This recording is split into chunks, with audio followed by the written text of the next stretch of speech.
Hello everyone, I am Tacet and welcome to the Gems of War Tower of Doom stream, week 15, day 2. So today, of course, we are going to be going and doing a bunch more Tower of Doom, but also doing the faction of today. It is a Tuesday after all, and we have the faction of Mirrored Halls. Mirrored Halls, pretty good location. It's basically the best farming faction in the game. So if you're not keeping at level 20 or low level to farm spam it, this is one to consider maybe going a little bit further in just to be able to get a little bit better loot. I'll personally just be doing the normal amount since obviously we've already actually maxed out this kingdom since we've already gotten to 2,500. But still, it is the best farming faction essentially in the game, so is worth considering. Also, one nice thing is I'm pretty sure you can use truffles. I showed teams yesterday they can use, and I'm pretty sure standard truffle is actually one of those. Where'd it go? Those are Doom teams. Yeah, you can just use standard truffle. Actually, that's probably the one I'll use, so I'll actually put it right on my copy-paste, since that's the one we'll likely use for the battles once we get around to it. However, there is something I do want to go over before that, though. Last night, Salty ended up mentioning something about 4.7. One of those things is that it's probably coming out next week. It wasn't officially said, but they're doing the preview next Monday, and normally it's really soon after the preview. So it's probably like Monday or Tuesday next week. However, it could be as long as a week after next week. But sometime between next Monday and that following Monday, we should probably see next patch, though no official date. But it's almost guaranteed before the holidays, of course, which are likely going to try pushing. Oh yeah, this is the code for later. We did get Mars code, so we will have a code a little bit later during the stream. But let me go and show the one thing. So you guys probably remember this screenshot from a little while back. I believe that's right one. Yeah, there we go. This screenshot from a little while back. This shows the 6 new tasks. Unfortunately, they didn't make a extremely drastic change. However, they did make a modification, and that modification will probably be enough of a change for it to actually be worth it. So basically, for any of you that don't know already, they're going to be adding epic tasks next patch. These are 10 extremely overpriced tasks that are basically added in order to make sure late game and end game players cannot get to legendary tasks as easily. However, one issue they had previously is that none of them had any amount of gem value whatsoever. But recently, they're going to be adding gem value over top of the red one, the one where all the treasure is. So instead of the treasure that you see there, we're going to be getting quite a few different keys. I forget what the exact total is off the top of my head, but I believe, if I'm not mistaken, if I can remember this correctly, it was 17 event keys, 19 gem keys, 46 glory keys, and 60 gold keys. And if that is the case, I actually didn't do the math on this, probably should have.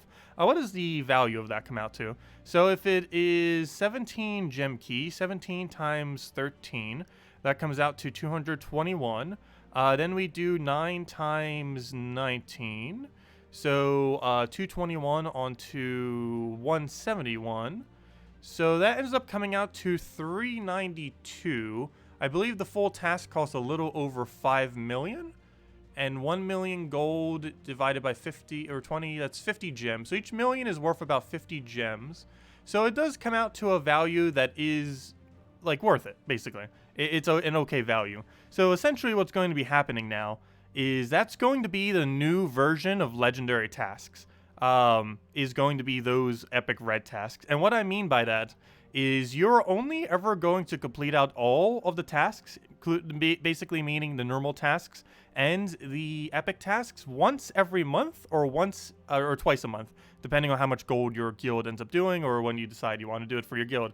So basically the strategy is going to be every 2 weeks or every 4 weeks, without 4th week being Guild War week. You always want to make sure that one of those weeks is Guild War week if you're doing it every other week or if you're doing it once a month for your guild. But basically the strategy is every single week that is not a week that you complete out all tasks, you go and complete out all the standard 12 for every single task, and then you'll likely just end up completing out the epic red. Some other ones to possibly consider, though we'll need to overall consider their value on a guild by guild basis. But the only other 2 that could theoretically be worth it are epic, or the green tasks and the yellow tasks. The green tasks mostly because they are deeds, and yellow tasks mostly because they're tokens. However, I personally feel like red and green are going to be the only useful ones, as all other 4 can be farmed infinitely without needing to go out of your way, whereas deeds cannot be farmed infinitely, and the keys are just free gem value. Because the only other one is like yellow. I'm pretty sure most guilds won't do yellow into their weeks that they don't do all tasks, But of course, some people might still be wanting to get niches and stuff. I personally feel like it's overpriced. But basically, the strategy is every week that you don't complete all tasks, you complete out the normal legendaries, and then you do the epic red, and then maybe do green, and then ever so maybe do yellow. But then on either every other week or once a month, with one of those weeks definitely being Guild War week because you need those extra stats, you will go and complete out all the tasks. And the reason why you do this is you want to build up gold for your guild so that you can go do legendary tasks now. Because you can't just simply do every single task every single week, because if you do so, you're just going to waste gold, and you're going to end up burning through a lot of gold by going through each one of these useless tasks. Because blue, brown, and purple, all three of those are going to be near 100% pointless, because all three of those resources can be farmed very, very easily, and spending millions upon millions of gold, yeah, it's 5.5 million per category. Spending that much for those categories is just a complete waste, given that they have no gem value in return. But if you simply just go do the normal tasks, maybe throw a little bit into the epic ones, and then with a red priority, green second priority, and ever so maybe yellow, probably don't do that though, and yeah, so that's basically the strategy, is just do normal tasks, then on the other weeks you go and do every task, and then you can actually reach legendary tasks, because these are going to be blocking legendary tasks. Also, I need to explain that a lot better when I explain it later. The struggles of explaining it live. But if anyone still has any questions, let's see. What's the easiest way to summarize? So basically, let's just put a hypothetical. You're a guild that gets all tasks completed right now, but you only get about 10 legendary tasks. What you're going to want to do next patch is 3 weeks out of the month, which is every week except for Guild War week. You're going to want to do every single one of the normal tasks. Then for the epic tasks, you're only going to want to go into either all in on red, all in or yellow on all in on red, all in on green, or literally just don't touch the epic tasks. Then on Guild War week, with all the gold that you've been building up, you will then go do every single task, including all the epic tasks, and then you can start doing legendary tasks. And that's basically going to be how doing tasks is going to work starting next patch for a good majority of guild. Or, you know, assuming the ones that actually can get to legendary tasks. For people who don't get to legendary tasks, it basically won't affect you at all. The new changes that they're making. There'll just be a few overpriced tasks that you can now do if you so choose to do these instead of the normal ones that you normally do. Though the initial ones might not be too overpriced. Like a smaller guild might still go for deeds. Those little mini deeds and stuff like that. Though all the other categories I feel like would be useless to a smaller guild. That and red tasks maybe. But the value might just be a little bit better going into normal tasks anyways, because these are rather expensive compared to a normal task value. But yeah, that's basically the strategy, essentially, is once a month, you do all of them, all the other 3 weeks, and that once a month is on a Guild War week, and then the other 3 weeks, you do it only up to the normal tasks, and then you most likely ignore the epics, or you prioritize red or green, or both, depending on what your guild feels like doing. And that's pretty much that, as far as the full rundown on what on earth is happening with this. So overall, it's not as bad as it was before, because the red task does now allow you to get legendary tasks prior to having legendary tasks, because they have about the same value as legendary tasks, if not slightly more. So they're not as bad now, because before it just had absolutely zero gem value, but now they fixed it enough that it's probably bearable. I think most people could live with it. It's just a little bit different than how you normally do tasks, because there's probably 0 guilds in the game that are going to be doing all the tasks every single week, just because there's too many useless resources there that are just going to eat up your gold. At the most, guilds will do it bi-weekly, and personally, I feel like doing it just once a month for Guild War week is the way to go. And the main reason why I keep saying do Guild War week is doing these tasks do give additional stats. If I'm not mistaken, it's the exact same value that we get from tasks normally. So for example, purple gives like 2 magic, attack gives, or red gives 3 attack, the green gives 4 HP, so on and so forth. So you end up getting a whole nother set of those. So you want to always make sure you obviously have it for Guild War week, as it's the most important week to have additional stats on. But anyways, that's basically just a quick rundown on that, and some more info that we got on that was publicly made available. So there you guys go. There's some infos. And I'll be going over in more detail and probably better clarity later once that actually comes out. As well as whatever other changes they might make up to that point with the patch. But anyway, yeah, it should be in about a week or two. As early as next Monday and as late as before Christmas is when next patch is. But likely sometime next week, hopefully. Fingers crossed. Anyways, let's get into things. Let's start with Tower of Doom. And then we'll probably head over to dailies and then mess around with Hall of Mirrors. But before I do, though, hello everyone! Let's see. Hello, William. Hello, Isabel. Hello, Liz. Hello, Birdleaf.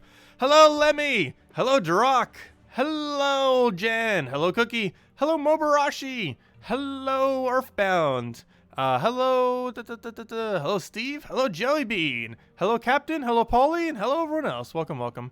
You compared the red task to your guild legendary task last week average, and the gem value is kind of the same, but red grants more event keys. It does grant more event keys, which is both a good and a bad thing. It's good in that there aren't that many ways to get event keys currently in the current state of the game.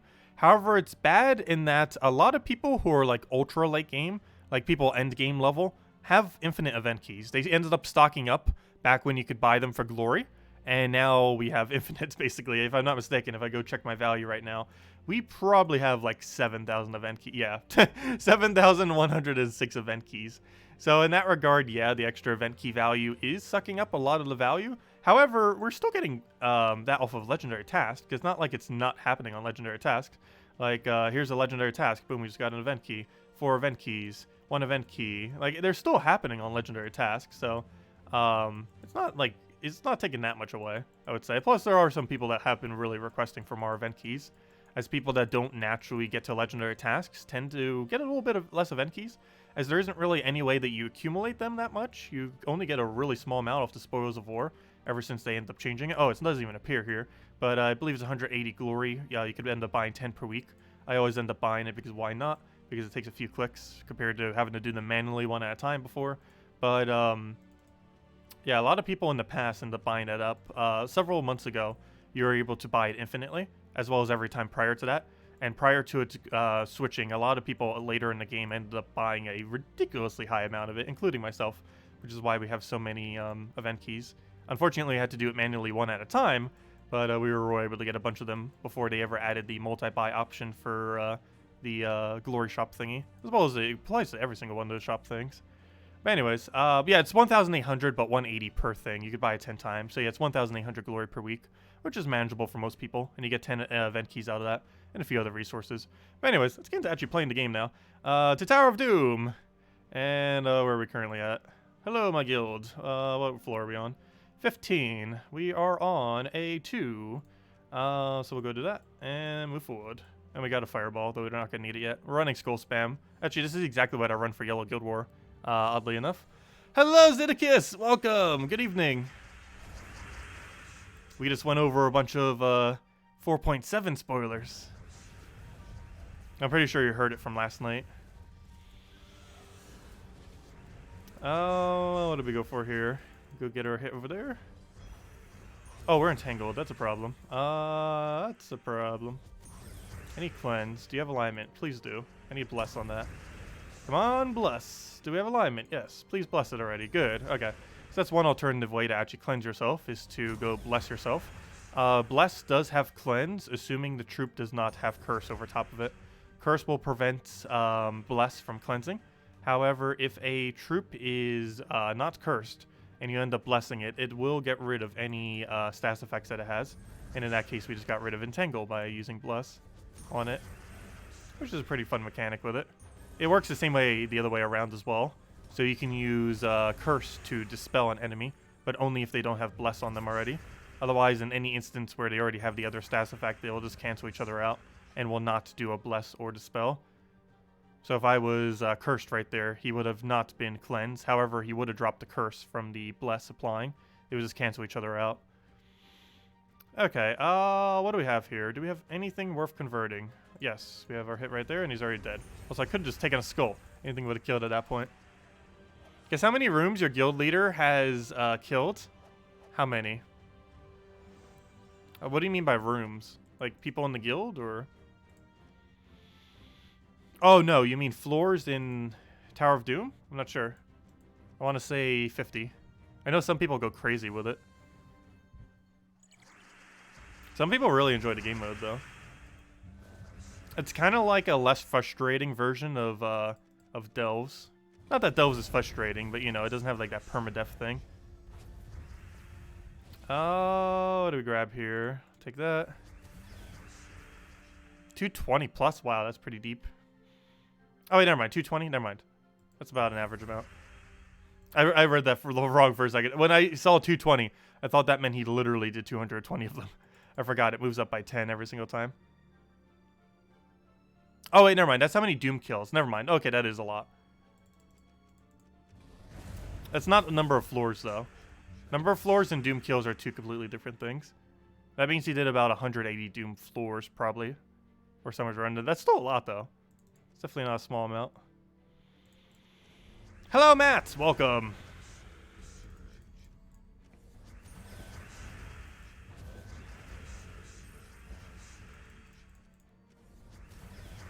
Okay, can we get a convert here? No, so we'll take that over. And then we just go for the other hit over there. And I'll end up killing him out. And then we can go for ourselves another convert with our Quillen. Get the last little poke with that. Too bad we don't have a stun for him. Take that down. Take the other skull because then he gets a summon thing. Since we can't stop him.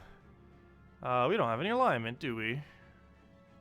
We do not, so we'll go for that convert for now. It's not an extra turn, obviously, but we need to get something rolling here. Can we do anything with this board? Yes. Can we do anything with this board? Probably. How about now? Close enough. And, oh yeah, I forgot, we do get 5 additional Doom Skulls. We are up against a Doom, so we can do it on boards that don't have alignment and try to get it off of pure luck. Which we just did right there. So even right here, even though we don't have alignment, we could do it with the 5 spawn and hope for one. Or if not, at least hit more damage.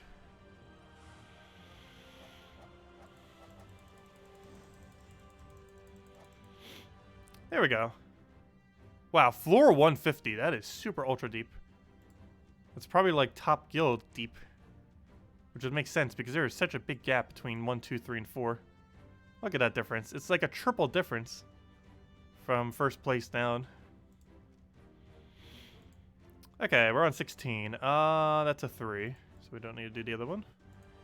Grab this right into the final battle. That makes sense. Yeah, you guys have like triple over third. His amount's probably outdoing most guilds. With just him alone. I would not advise doing that though. Though that would be a way to technically gift people gems. However, it would cost you a ridiculous amount of resources to do so.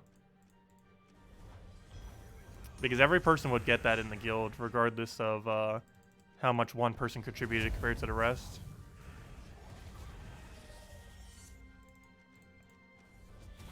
And there aren't really too many ways to transfer gems from one account to another. So I guess that's theoretical. I never really thought about it like that. But I guess that's theoretically one way that you could convert gems over. However, it would require you to be able to do Tower of Doom very, very quickly. And spend a lot of time on it to do so. Also, the amount of gems you would convert over wouldn't necessarily be as many as you would actually spend into it. Because even though you get like, what, 400 gems or something for first place for your entire guild, it's probably going to cost you more than that to be able to do it. That would require one person to spend like 10,000 plus if they're almost soloing it on their own. If not more on the event. Pretty sure his resources are infinite. Yeah, I know, if you're spending that much on this event. Some people do have over 100,000 gems. I would too if I was to play this game to optimize my amount of gem gains. However, due to the fact I go for every single mythic in the past, I haven't really been able to do that. Also, I keep wasting gems on 2,500 factions. I also waste them on hero classes occasionally. Just because it's more time efficient to do that for videos and such. Which reminds me, I still haven't covered the most recent one. Mostly because we just need to cover Warlord. Okay, what do we need here? We need to go and head to the final room. There's nothing else to take here. Other than the haste, but I'm not going for hastes.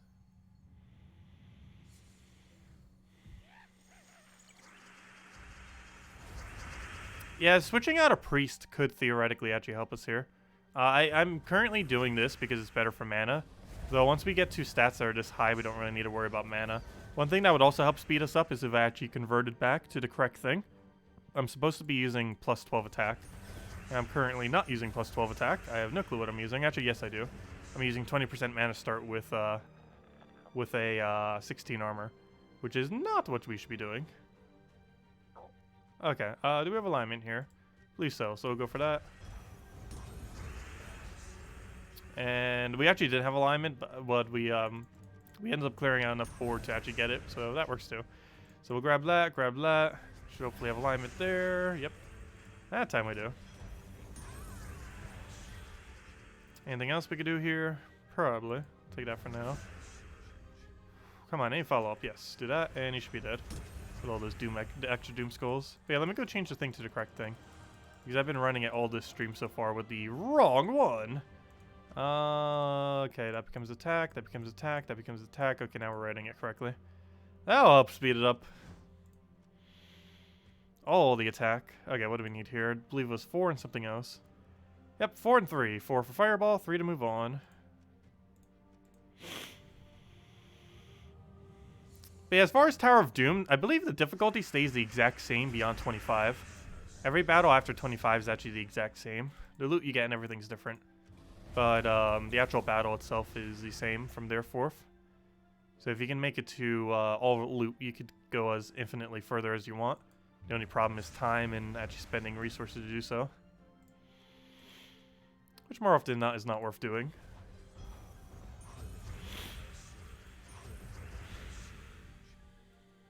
But if you know how much he has spent to get to that point, do let me know. I'm kind of curious what the gem conversion rate is on that. I know you lose gems, but it might be the most efficient method in the way to gift people gems that exist within the game without spending any money.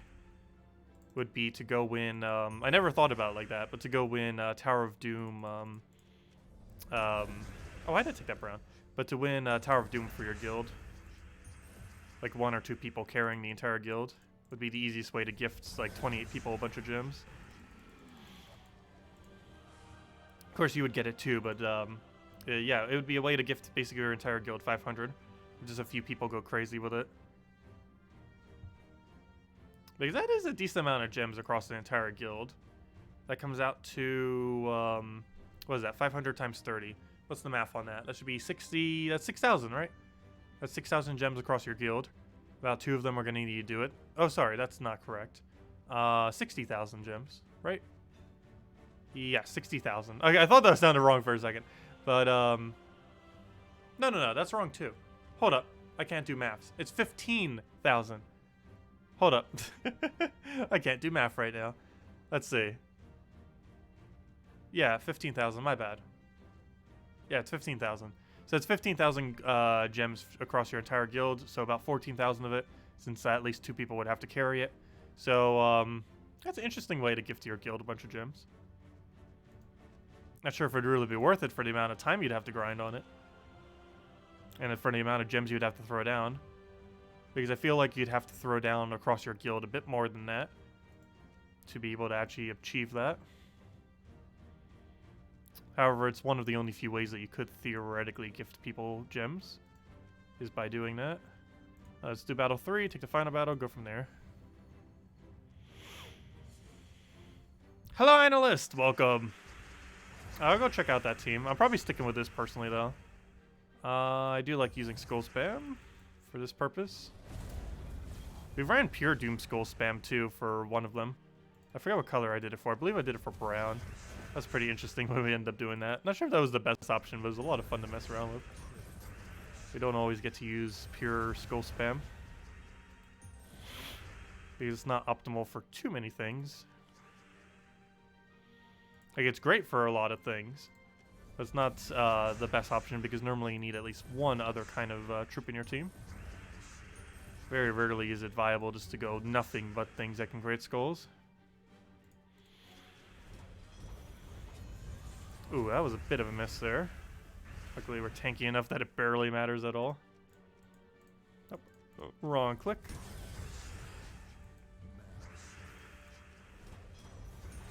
And there we go. Oh yeah, I forgot. I can't actually see what that team is. Or yes I can. I just have to do it very weirdly. Let me open up Google. Let's see. Do I have a video playing? Probably. Oh yeah, I had a Super Mario Maker 2 Master Sword trailer up. It actually looks really cool. I'm not sure if any of you have seen that. I know too many of you don't play Nintendo stuff, or might not even have Mario Maker 2. Actually, now that I think of it, have I even streamed Mario Maker 2 on this channel? This Thursday, we're streaming Mario Maker 2.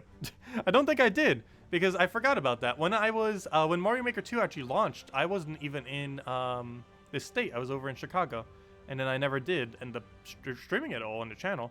But I'm a pretty casual at it. I just do it for fun with friends and occasionally. But yeah, we'll need to do Mario Maker 2 this Thursday. It's doing a really big update. And it's pretty funny because people are probably going to make a lot of Link maps because they're adding basically the Master Sword, which makes Mario have the functionality of Link within the Mario Maker 2 game engine. So it's going to be really, really funny to see.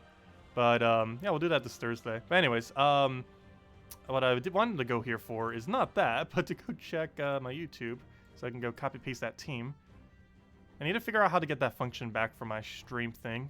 It was doing it for a couple weeks, then it got an update, and then ever since that update, it has not been working. I'm not sure what that update did, but whatever it did, it does not do what it was doing prior, which is annoying, because I kind of liked how it was before. But anyways, let me go get the copy-paste all the way over here. Where to go? Let me go copy-paste this from right there. If I could copy it correctly, why is it not wanting to go? There we go. Copy that. Okay, let's go see what this team is now. Go back, go troops, go put this somewhere else. Sure, we'll get rid of Doom. We're not gonna need that team anymore. Why is it not picking up on it? That's weird. I have it in my thing. Did you type something wrong with it?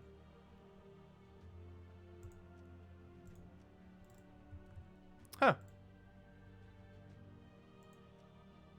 It does not want me to, Did I do something wrong? There's no extra spaces or anything. Is there an extra number in that one? Huh. I'm not sure what's wrong, but it's not letting me paste it. Strange. Literally just copy-pasted it from chat thing. It is not working, though. Anyways, oh, someone just did a legendary task. Hey, an event key. Look at that. Okay, anyways, let's go and do Tower of Doom again. Back to that. Where were we? Moving forward. 17. Take out that room. Go right into the final one then, since we don't have anything else here.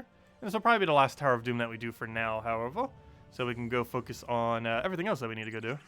So go focus on our other dailies and then go do delves, because we have a lot of delves to go do.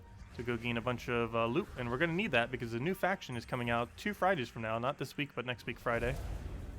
I believe it is Stormheim faction, which is a pretty good one. They've been doing a lot of winter things recently. Of course, now we're doing the Stormheim faction the following Friday. This Friday, of course, is new Mythic, as I went over the other day. Should be a pretty interesting Mythic. It's either going to be very, very, very, very, very, very broken or average. It's going to be one of the two. And it's hard to tell yet until we actually get to use it and see it in action. It's a really unique mechanic that gives it the ability to have a really high chance of spawning 18 and 27 gems of the same color. And we actually did get to see it in action last night. And it actually does seem like it could have potential. Mostly because it's going to be good, really, really good with the following troops. All 6 of the new Guardians coming next patch.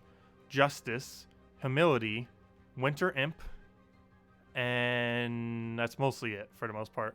However, with all those options, it is going to be insanely, insanely powerful. We'll have to see exactly how it pans out. I feel like Winter Imp's going to be the most useful thing to use it with. So much so, the most viable team for the Mythic might be just to go 3 Winter Imps with the Mythic. Is quite possibly going to be the strongest option for it. And that might not even be too hard to obtain because it is Winter Imp season right now.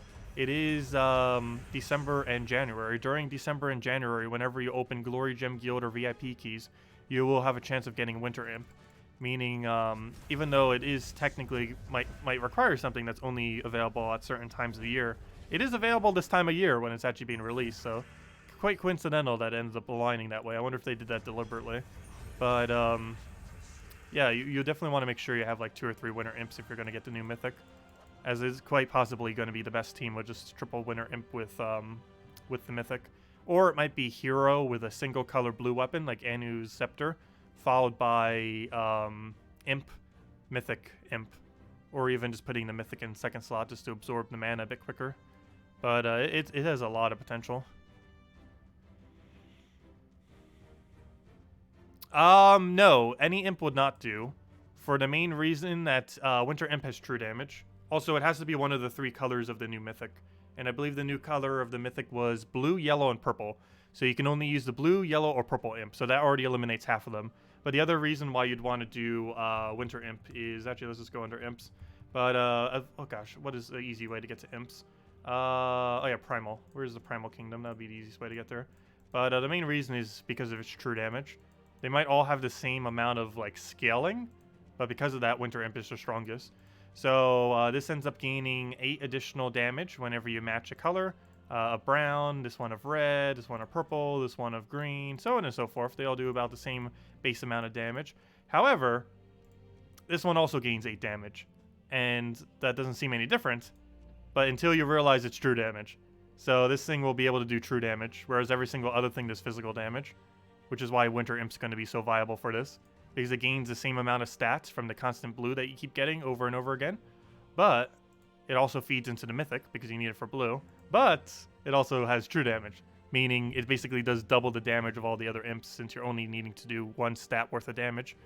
Yeah, they're really creative. Like, at the time of most of these things' releases, they were actually pretty viable. At the time of every single one of their releases, every one of these was viable except for Summer Imp and Spooky Imp. Summer Imp was the very first one and Spooky Imp was the very last one. Quite weird that the first and last one were not viable. But all 4 of these other ones, upon their release, or at least at one point within the game, have actually been viable. Spring Imp because it's a 4 times Entangle. Imp of Love because of its charm relative to its damage. At one point was actually somewhat good. Autumn Imp, oddly enough, was the second one ever added. And at the time, a 10 Gem Destroy with its damage output was actually not horrible. And Winter Imp because true damage. But yeah, it's going to be interesting to see how Winter Imp pans out with that, given that it has true damage and has the coloration it needs to be able to work with the new Mythic.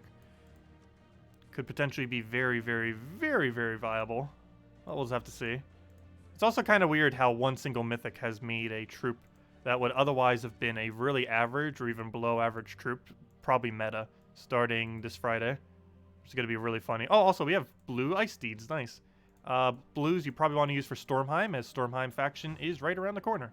So we'll actually be able to get that upgraded to full faction bonus. Cool. This will actually be next Friday's Friday. Not this week, but next week. Or next week's Friday, I should say. Will be the first time ever where I will have 50% bonus going into a new faction. So far, every single faction we've ever went into, any of the newer ones since this format, we have not had a 50% bonus going in. However, we're going to. So that'll be cool. And see how that pans out. Anyways, let's go get those deeds so we can actually go upgrade that. So we will go and have it. Hopefully we'll get a little bit more so we can go get that blue later. But anyways, let's go do this for now. Kill these out real quick with a steam. Oh, did I change my tokens correctly? I don't think I did because I was kind of going over that. Let's see, what token are we running with right now? Where's our token build? Wait, why am I on magic? That is not what I need. Though I think we might just leave it at it because it's fine for what we're about to be doing. Well, kind of. I need to take the lower battles with this and then go take key with the other thing. Best way to get mythics, do more legendary tasks. And be in a guild that can do more.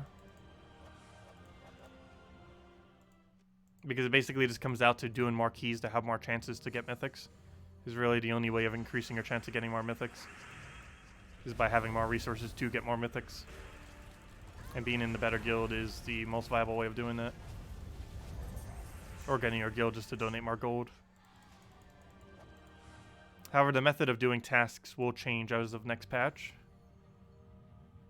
Are VIP chests worth it? You should only ever get them in 50 bulks. And no, they're generally not worth it. However, they do have the highest chance of giving a mythic relative to gem spent. But more often than not, I feel like gem keys have better value. Though VIP keys technically, relative to the amount of gems you spend, have 2 times the chance of giving you a mythic. It actually has a 10 times a chance, but relative to the overall value. Like if you're counting X amount of gems spent versus X amount of gems spent on each one, it comes out to about a 2 times value by doing VIP keys. However, you're getting a lot less drops, but those drops are higher rarity. So basically, if you were to spend 1,000 gems on gem keys, it's basically the same mythic chance of spending 500 gems on VIP keys.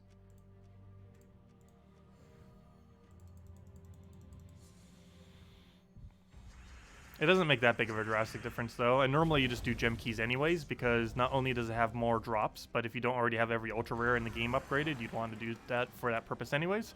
And on top of that, you would also end up doing it because you give ingots. Ingots are not accumulated off of VIP chests. They never ended up adding them into them. Which honestly I feel like was a good decision now. It felt like initially that was a little bit of a weird decision, because it made gem keys for the longest time more viable than them. However, now that late game people are starting to get to the point where they don't need ingots anymore, it kind of made sense why they didn't end up adding ingots to it, because they probably foresee that too, that they wouldn't end up adding anything to help fix the fact that there's too many ingots in the game of everything other than purple.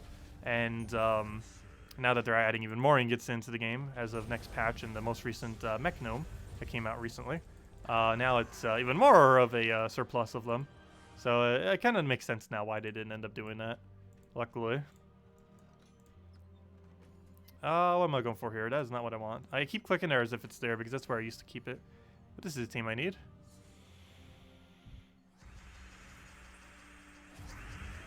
Yeah, VIP keys do have a 1% chance. And an overall 2 times value compared to gem keys relative to gem spends.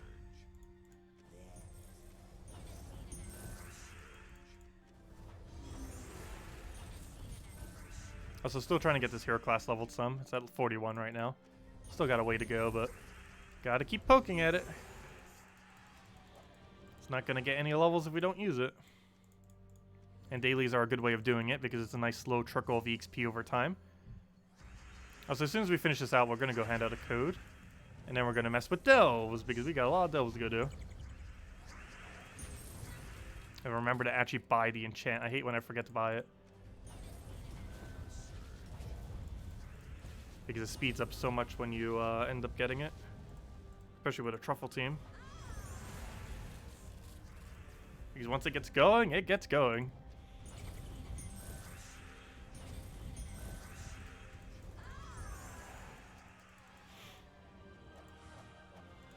You wish trait stones were in chests? Yeah, they're another thing that kind of sucks up a lot of the drops. I wonder if they ever would do that. That would actually make something that would make VIP keys extremely viable. If they removed, what's it called? Trait stones from VIP keys. And instead gave it to all the other drops, like legends, epics, and mythics. That would actually make them very viable if they ever were to do that.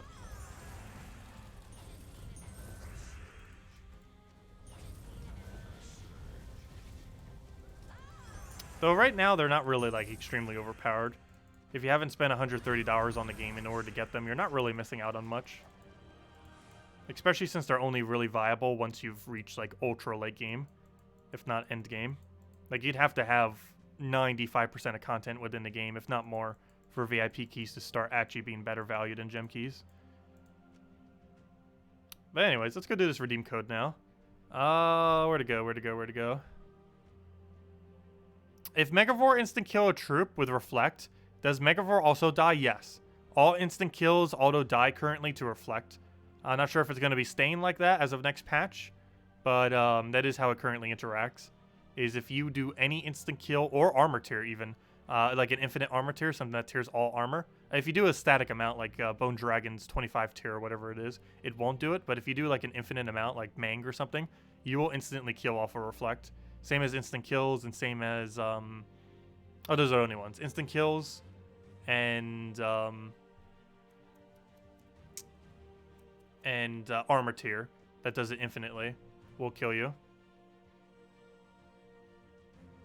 Instant kill isn't bugged with Reflect, armor strip is. Okay. Did they ever actually 100% confirm that it's that way? So hopefully they'll fix it next patch then. But yeah, currently if you Mang a Reflect, you will die if you don't have barrier up. However, if you have barrier, your barrier will protect you. But apparently that might be a bug. But anyways, there's the code, everyone. Use it on gemsofwar.com or if the game code section. Your invite code can be found in your settings menu. Redeem code is right over there in chat. And just redeem it on that one website right there. Just click the link. And give same reward as always, 200 treasure maps, or 200 treasure maps, 200 souls, 2,500 gold, 2 treasure maps, and 1 gem key. Same loot as always. Enjoy, everyone. And you can save that gem key for the new Mythic this Friday, as the new Mythic does have a lot of potential. I don't think it's going to be good for that much, and it's probably not worth going heavily for just because it's going to be so situational.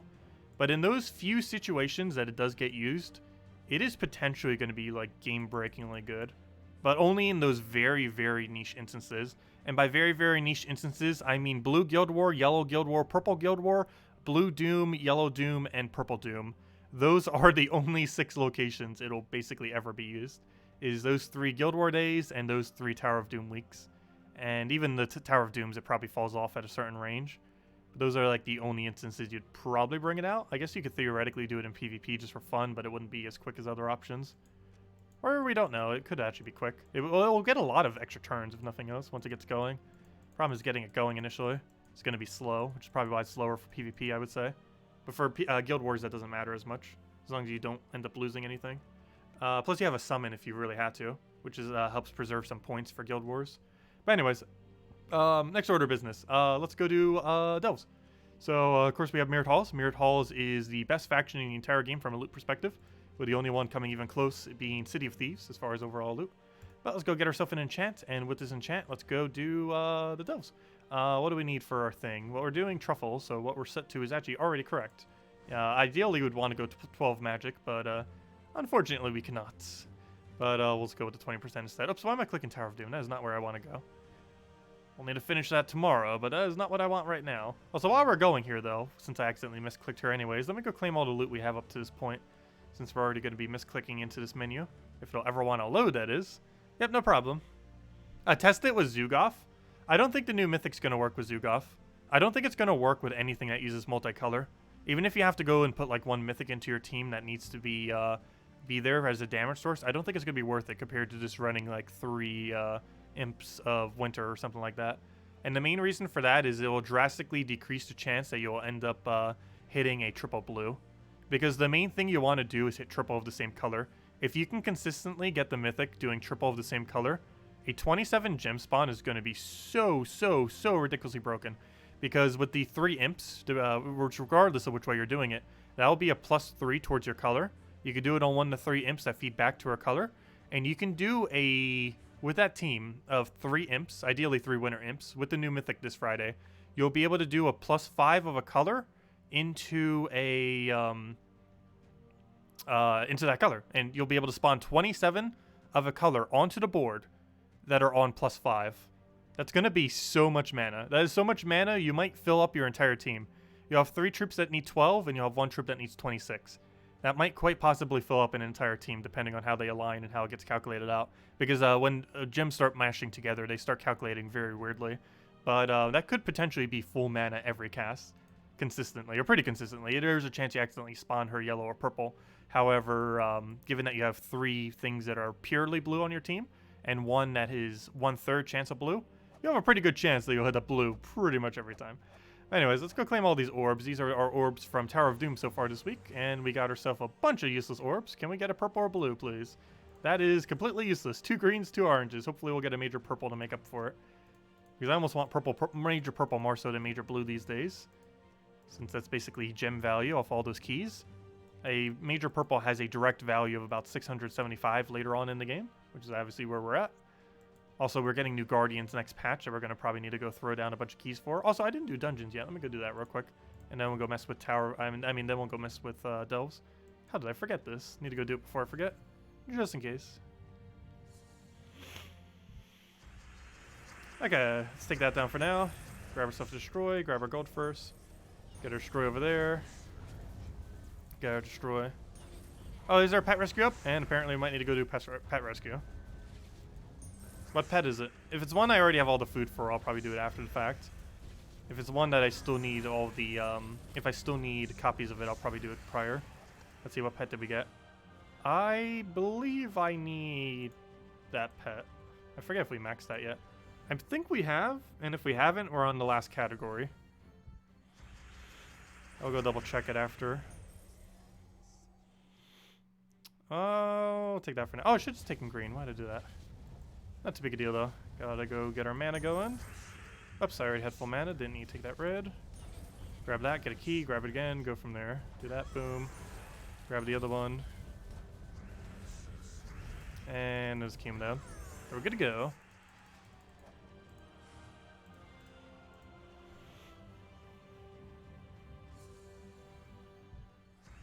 Oh yeah, they also will be raising the cap on guild seals, which will make up slightly for the fact that they're reducing out gem value. Is that public knowledge yet? Wait, is that even public knowledge?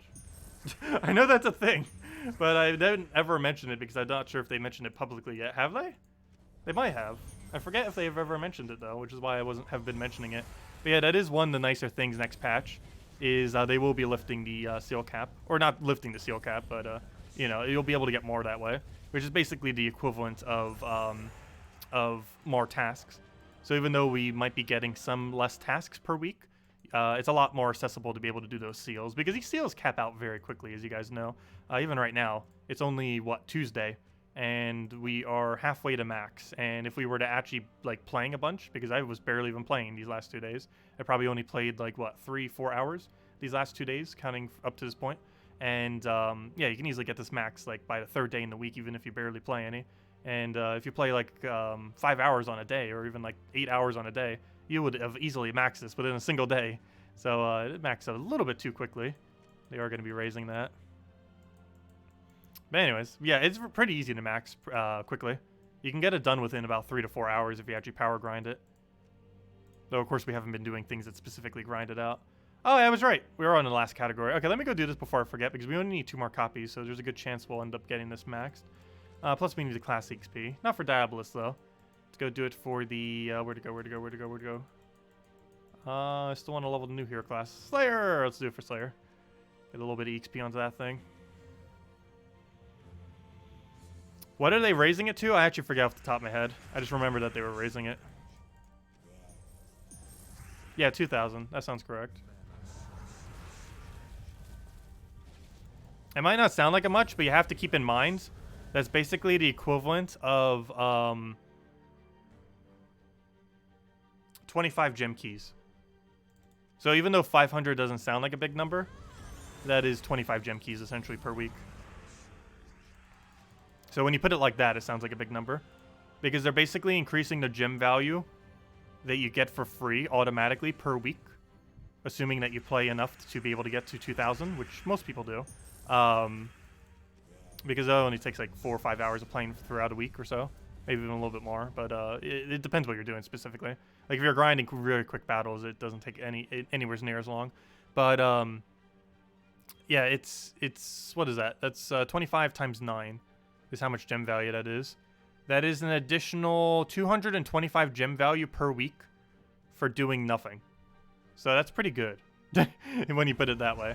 Like doing literally what you're already doing, you will get 225 extra gem value per week starting next patch from that, which will help newer players obviously the most,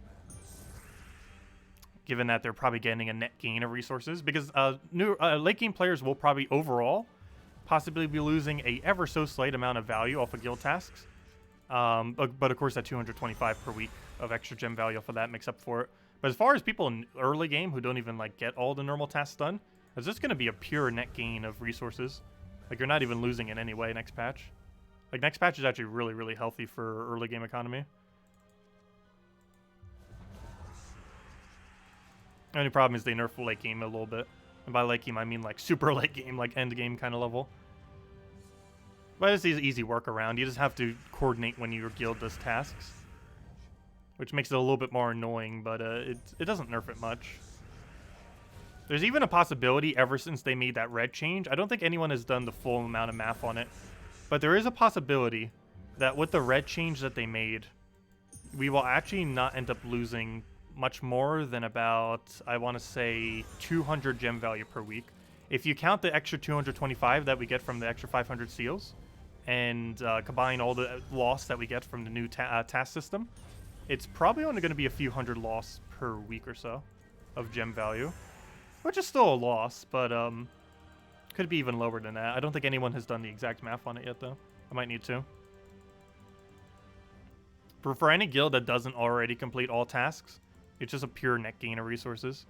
And even if you do complete all tasks, if you barely do any legendary tasks, it's also just a net gain. For it to be a loss, your guild would have to do less than, I would want to say 10 to 15 legendary tasks or so. if your guild does less than 10 to 15 legendary tasks per week, you would net gain more resources starting next patch. However, if your guild does more than that, you ever so slightly lose more per week between every single change. Not by much, but by some. Though you are getting a few other resources that you wouldn't have been able to get otherwise. Like, we will be getting slightly more deeds and stuff. And as I mentioned at the beginning of the stream, though some people might not have heard it since we've been streaming for a little while now, but the basic strategy for next patch is going to be to do tasks. If you're a guild that gets a legendary task, the strategy is to do the tasks, the epic tasks, the new task system, once every... Actually, I might as well just bring it up on screen. This thing is what I'm referring to. Right over here. But it's going to be 6 new tasks, and that red one's going to be replaced with keys.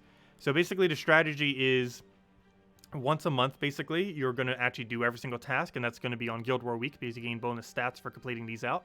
But every other week that isn't Guild Wars, or bi-weekly if you're a guild that has a lot of gold, but probably just once a month, you would end up going and doing all tasks. But for those other 3 weeks, what you're going to do is do all the normal tasks, and then on then you will either decide which one of these you want to do. The only ones that are worth it are mostly red and green, with priority probably being red is the highest, green is the second highest, and ever so maybe yellow, though I wouldn't really advise it. Red is going to have a bunch of gem-related stuff on it. It's not going to have those treasures. They're replacing it. It's going to have things like 17 event keys, 19 gem keys, 46 glory keys, I believe 90 gold keys, stuff like that in it. And its overall gem value is actually slightly higher than that of legendary tasks. So that's going to be pretty nice. However, most of that is concentrated into event keys, though. But if your guild still needs event keys, then it's really, really good in that regard. But that would be one of the ones that you would consider on the off weeks when you're not doing all the tasks. The other one would end up being the green one, and the main reason for that is their deeds. And while there is no specific gem value to deeds, obviously deeds are very good to have and are probably going to be sought after and probably going to be the main one people will spam, more so than any of those, even though I keep saying red might be slightly better. From a gem value it is, but green, obviously, while having no gem value, deeds are still extremely sought after in endgame, just because they're required for kingdom upgrades. So those are like the only 2 that you would really focus on. All 4 of the other resources can be infinitely farmed by other methods. The food can be farmed just by doing more pet battles and playing more. The ingots can be farmed just by playing more in PvP or arena. Wait, does it give it an arena too? I believe so. Or is it just PvP? But just by playing more or doing delves. The purple shards you can of course just get from delves. Those are really easy. We're getting a bunch of them right now just from this event thingy. And the yellow ones are going to be giving a bunch of tokens. While those can be infinitely farmed, there are some amount of people in there that might want it for the guarantee Nisha. It gives 1 guarantee Nisha on the very final one. However, to spend 5.5 million gold just to get 1 guarantee Nisha doesn't seem too worth it to me personally. But there is some section of the gaming population that probably will do that. I personally would not advise doing that every single week. But there's some amount that probably would. Because that's pretty expensive. 5.5 million just to get yourself... a Nisha every single week. You also get 1 Anu too, I believe. But still, it's there's not much in there besides those 2 values. But anyways, yeah, that's basically the strategy with them. Why do you keep talking about gem value? Because it is important for gold exchange. Just because tasks have almost always been based around gold value for the most part, like how much their gem to gold value is relative to how many you can end up spending. And the main reason for this is important for accumulating mythics, because the most important aspect of accumulating mythics is accumulating more gem value, because everything with a gem value, or almost everything with a gem value, actually I believe everything with a gem value now that I think of it, does convert, okay, no, not everything. But almost every single thing in the entire game that has a gem value converts to be able to get a mythic. So glory, the resource, glory, the keys, gems themselves, VIP keys, and seals, as well as those purple orb things. These are all things that have gem value, as well as gold, because it converts over to things that can become those other things. All those things have a specific gem value, because they can end up going to resources that are related to gems, and every single one of those values that I just mentioned increase your chance of getting a mythic, since all of them will give you more chances of getting a mythic, which is one of the main reasons why gem value is important. It's the most important value for Mythic accumulation. And it getting nerfed highly was people's biggest concern, because the biggest concern was that we wouldn't be able to get Mythics consistently every single month. Which it might slightly be a little bit harder next patch, but it shouldn't be too much now that they're adding that red task. That red task really saved them. I feel like a lot of people would have hated it next patch if it wasn't for that red task, but it does seem like the red task will save it. Because before, there was no way to do legendary tasks early, but completing the entirety of the red tree with the 5.5 million gold on that is basically the equivalent of doing legendary tasks, just by a different name. Let's see, we'll go for that. Grab the thing over there. Yes, yellow task has 1 guarantee Nisha, 1 guarantee Anu, and I believe it has a few of the other ones. I forget the exact drop table of it, but I know it has 1 guarantee Nisha and 1 guarantee Anu for sure, among a few other medals, though those are obviously the only 2 really relevant ones, for the most part.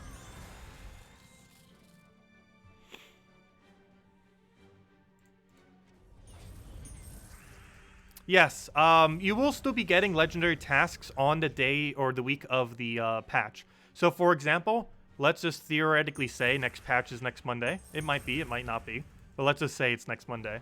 If the patch is next Monday, all next week, I believe you still have access to legendary tasks. The week of the update, you will still be able to do legendary tasks as normal. However, the week after the update, it will be to the new format 100%. But the week that the update lands, it'll still be the normal task system.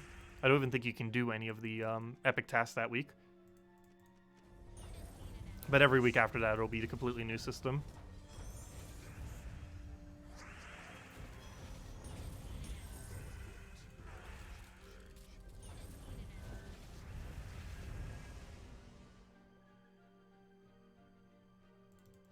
Well, they do gem value slightly weirdly. Like, they say gem value weirdly in that they count things as gem value that don't have gem value. Like, they would even count deeds and stuff like that as having a gem value, but they don't. They don't have, they theoretically have 0 gem value. There's a lot of things that theoretically are sought after, but have 0 gem value. And that basically just means that they don't convert to anything that will give any kind of specific gem-related resource saving. And the reason why that's important is this helps get mythics.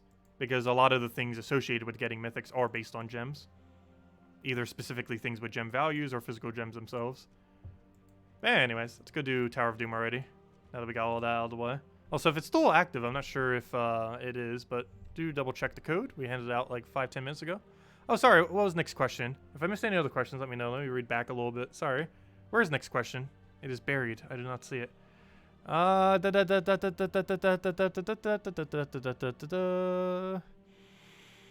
2 weekly seal is going to help a lot of guilds that don't typically get 40k seals. Oh yeah, that will also help in that regard too. I kind of forgot about that. But yeah, it will make it easier to get 40k seals, particularly for smaller guilds. It's something that most smaller guilds don't actually end up accomplishing, but it will be a lot easier to do so now because you can actually solo it with just 20 active people now. And of course, if you have even more than 20 active people, then they'll be able to hopefully cover the rest of that gap. It also helped because sometimes people just forget to claim it. I know I sometimes do, where it'll be like Sunday and it's like, oh yeah, I haven't claimed my seals yet, have I? And that can happen sometimes.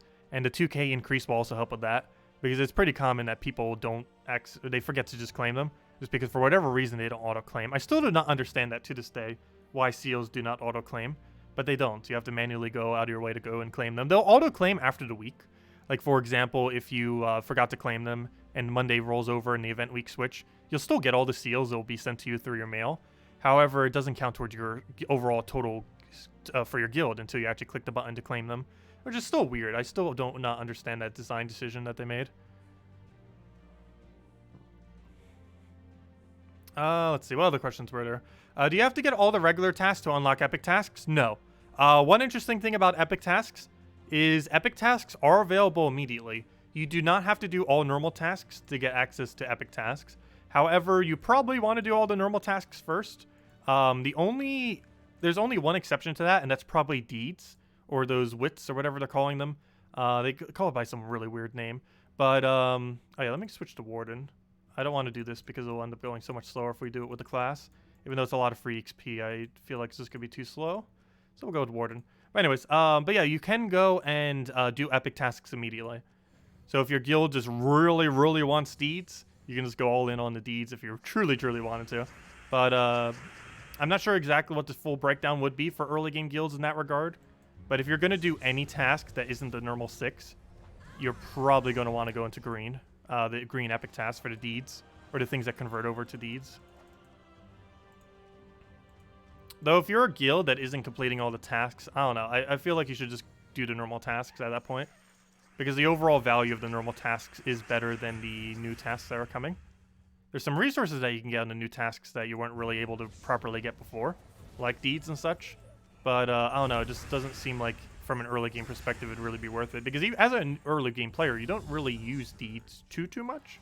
Like you do use them. But the thing you need to even use them for already costs gold. So you're already having to throw out gold on top of the fact that you're then going to need to spend more gold. So if your guild already isn't completing all tasks, I don't know, it just doesn't seem as worth it. It's a weird kind of situation. It's something you have to discuss with your guild and kind of do it on a guild-by-guild basis. Because the strategy could change vastly depending on playstyle of the guild and what they want to focus. But I personally say if you're a guild that is not completing out all tasks, you're probably just better sticking with normal tasks and don't even touch epic tasks at all. If you're a guild that can't even get all of 12 of each in normal tasks done. Because each one of those tasks have better value than the value of the new system.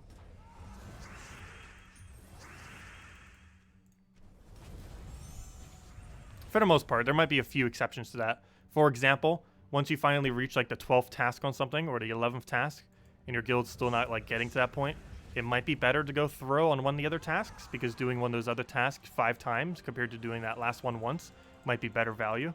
But again, you just kind of have to judge when you're at that point on if it is or isn't. I feel like it is going to be pretty easy to explain for late game though. It was somewhat complicated to explain the proper way for early game. Just because there's so many ways you could go about it. But assuming your guild has infinite gold, or, you know, theoretically infinite, you know, millions per week, the best method is just go doing the bi-weekly or once-a-month method. Where you save all your gold just to do normal legendary tasks. And then you only do the ones that you can't get by any other means. Which is mostly the green tasks, basically. And possibly the yellow task.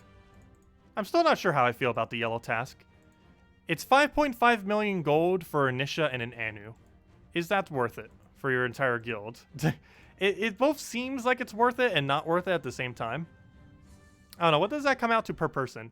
5.5 million gold. That is, or I believe it's 5.5 million gold. Pretty sure it was 5.5 million. What does 5.5 million come out to? Divide that by 30. Actually, putting it that way makes it seem a lot more worth it. Wait, there's no way I did that math right. Wait, is that actually that bad?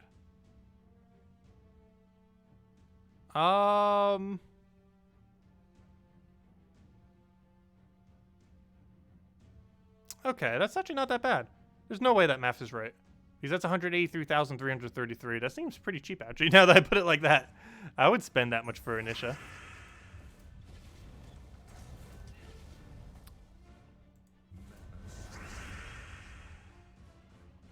Yes, the amount of gold you'll need per person increases to about 1.5 million starting next patch.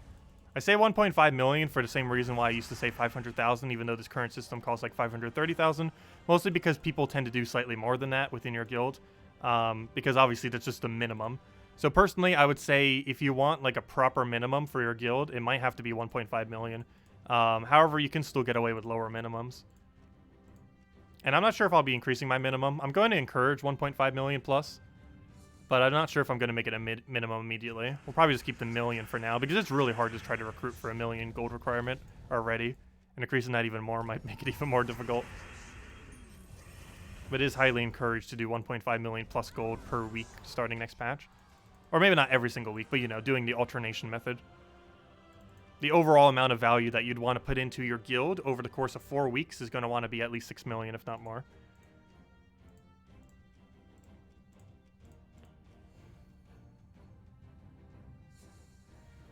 Yeah, I forgot that the token actually does come out to that cheap. I guess that is worth it. If every person in your guild pitches in 183,000, basically, you just got yourself a free Nisha and Anu. Putting it like that value actually makes it seem like a lot more. Similar to how 500 seals doesn't sound like a lot, but you put it as like over 200 gem value, then it sounds like a massive amount. And I guess the same way kind of seems like with the tokens. Like, it seems like you're wasting a lot of gold, but I guess it actually isn't that bad, because that saves a lot of time. And it doesn't take that long to get 183,000 extra gold per week. It's definitely quicker to get 183,000 gold than it is to farm one Nisha. That is for sure, as many of you know by now. It is way quicker to get 183,000 gold per person in your guild than it is to get a Nisha. Also, whenever I say Nisha or Anu in that regard, it's just a token, not the badge, unfortunately. It's just one single token. And of course you need 3 of those for a badge and 9 of those for a medal. No, it's just a token. You wish it was a medal. We all wish it was a medal. No, if it was a medal, I would say go yellow task all in every single time. But no, it's just a single token. Which is one of the reasons why it didn't seem as worth it initially. But I don't know, 183,000 for an Anu and Nisha is actually not that bad. For late game guilds anyways. Because that's quicker than the alternative, at least, if nothing else.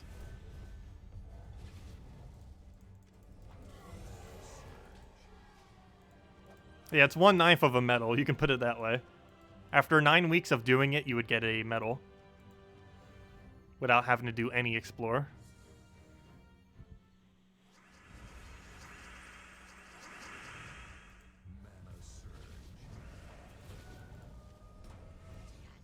Yeah, those are the only 3 that are worth it then. Red, yellow, and green. Red because it has really decent gem value. Yellow because it's a free Nisha. And, or I should say, yellow because it's quicker to farm the gold than it is to farm the tokens for that task. And the reason for green is pretty obvious. There's no other way to get deeds. It's actually quite literally the only way to farm deeds in the entire game is to go and buy the green task starting next patch. Because other than that, it's just completely RNG based.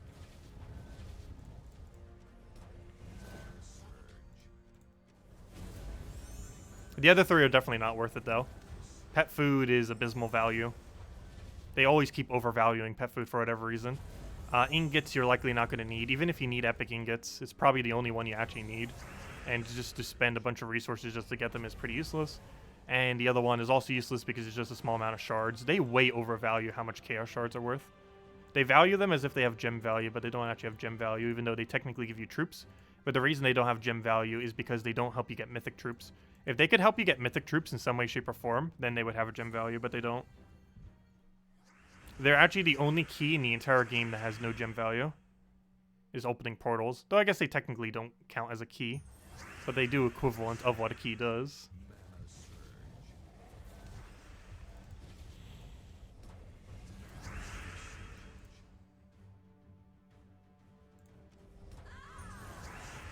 Are legendary tasks being removed then? No. Legendary tasks are not being removed. However, you have to do all epic tasks before reaching them. However, that means you're only going to want to do all the tasks once every other week or once a month. And you would have to discuss with your guild what way you want to do that. I believe initially I'm probably going to test it once a month.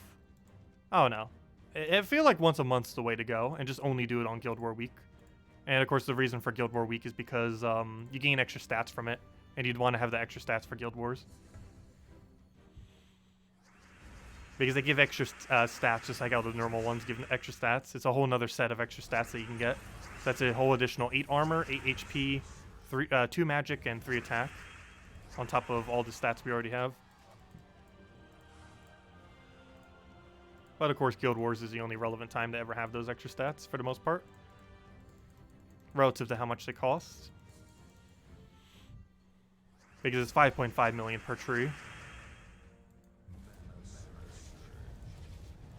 But I'm pretty sure there's some guilds that would do it every single week, just for the sake of getting those extra stats, because they have so much resources. I wouldn't really advise it, though.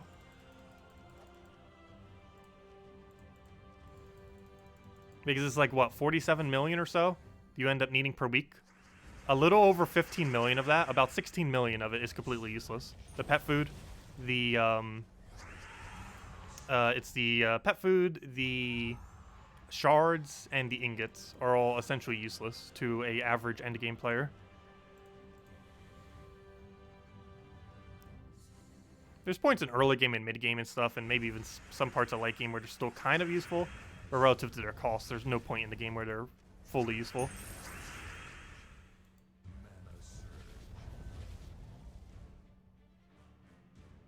You thought stats don't go into PvP? No, stats go into PvP. Any stat gain you have applies to PvP. They also apply to Guild Wars. Literally every stat bonus you have will apply to Guild Wars. Anything you have from Kingdom, anything you have from Underworld, anything you have from Medals, literally all of it applies to Guild Wars. Pet food is helpful. However, it can be infinitely farmed in a pretty convenient way. So its value is not the greatest. Like, getting a little bit of extra pet food here and there is kind of nice. Like, off those daily tasks and stuff, like Adventure Board and stuff like that, I didn't really mind it on. But to have it as a task that sucks up gold, which has gem value, it just doesn't seem as worth it. But no, pet food is good.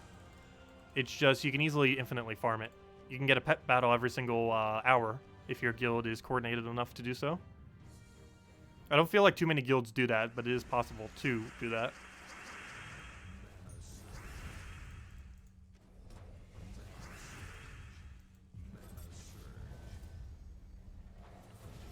And I would say it would be worth it. It's just the amount of food they're giving just isn't worth it. I forget what the exact number is, but I don't even think that it's enough to max out one pet. Last I recall. I forget exactly how much it was off the top of my head. But last I recall, it's not enough to even max out one pet.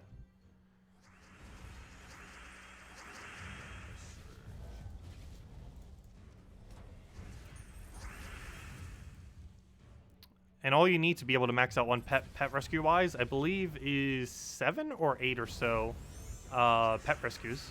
And that will give you enough food to max one pet. It's somewhere around there. Especially if you already have the pet max, because then it just converts to food every pet copy you get. Pet food or gems? I know, which one's more important, the pet food or the gem value? Poor pets are gonna go hungry. Luckily, they don't have any kind of food system where you have to keep feeding them. I've tried on multiple occasions for them to try to add something like that. They never did. They don't seem to be really inclined to. Which seems really weird. There was so much potential they could have done with pets. And I feel like they didn't do too much with it.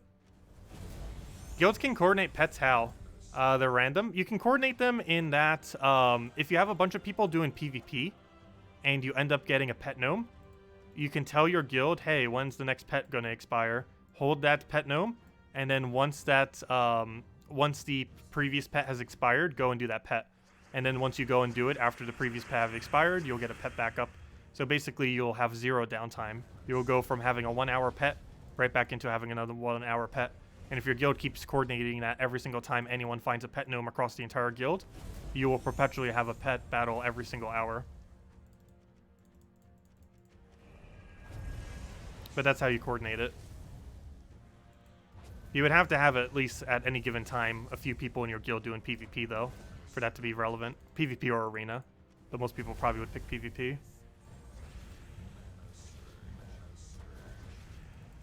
It's a lot easier to do during gnome events. However, it can be done at any point, even not during gnome events.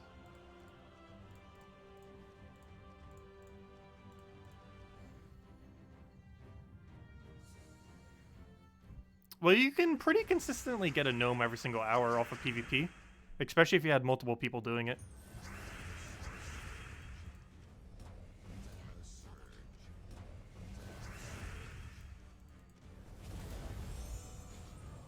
Yeah, my guild doesn't do as much PvP. Some people do a lot, like Isabel, but I personally don't. And I know several other people from my guild generally don't. Oh no, ever since Explore came out, I haven't really touched much PvP. It's basically just PvP, but better, at least from a farming perspective. There are a few things you get from PvP that you don't get in Explore, but I just really want to get those tokens, since they're relatively important value now.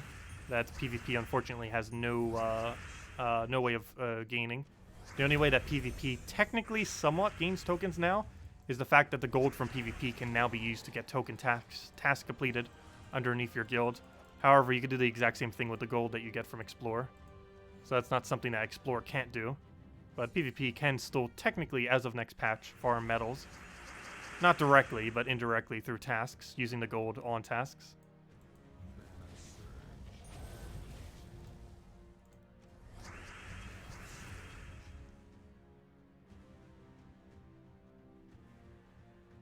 Yeah, they've been meaning to update PvP for a while. It was supposed to happen before the end of last year, and now it's the end of this year, and we're not even getting a PvP update. I feel like the biggest issue is they're concerned about ever updating PvP, because oddly enough, even to this day, according to their data, it is the most played game mode in the entire game, which I still find puzzling, because I don't know who's playing PvP these days. I know a lot of people still do, but for it to be the most played game mode, this kind of puzzles me slightly. But yeah, it's technically the most played game mode in the game, so I think they're just concerned about changing it too much, because it's what a good majority of players are primarily doing. Though that also makes it a little bit weird that they haven't updated it for so long, because it's a game mode that hasn't really been updated for like 3 years, 2.5, 3 years, yet it's the most played game mode in the game, which is kind of interesting. Yeah, getting rank 1 at least once is kind of fun. And by kind of fun, I mean no. it's really hard to get rank 1 in PvP. Though there is a semi-exploit that you can do to get a easy rank 1. If you play like crazy quick, the second a patch comes out and get rank 1, you will permanently have a rank 1. Because I'm pretty sure, I don't think they fixed it yet, but there is a I'm not sure if that's even a glitch or just it's intended and they just, I don't know. It's kind of weird. I'm pretty sure it's still a thing. I know it was in the past, but if you go and grind PvP like crazy quick, the second that a patch comes out, and do that for like a few hours on end, you will get a fake first place for PvP. Because as long as you're holding PvP first place for at least 1 second, it will go on your profile where it shows like the highest you ever got in PvP as #1. Actually, does that even show on your profile anymore? I forget if it does. Never mind. That might not even be a thing. Hold up. That's not even a thing anymore, is it? I know it used to be a thing. I just mentioned something that's not even a thing anymore. Never mind. Oh, they removed it from the profile. I completely forgot about that. They removed so many things from the profile that used to be on this profile. Never mind, ignore what I just said. It's not even on this profile anymore, right? I don't think so. It doesn't say where's highest rank. Oh, yes, it is. Never mind. Duh, it does. Never mind. It's still on it. Highest rank. My bad, yeah. But yeah, it's a thing that you can do if you really want to get a rank 1 without actually getting rank 1. All you have to do is just grind like crazy for a few hours as soon as the patch goes. Though that's bad for some time zones. Because I know in my time zone that's 2 a.m. Eastern Standard Time, which is obviously the middle of the night. But that's the easiest way to get rank 1 if you don't actually want to get rank 1 properly. Because having rank 1 for even 1 second will give you permanent rank 1 in that location.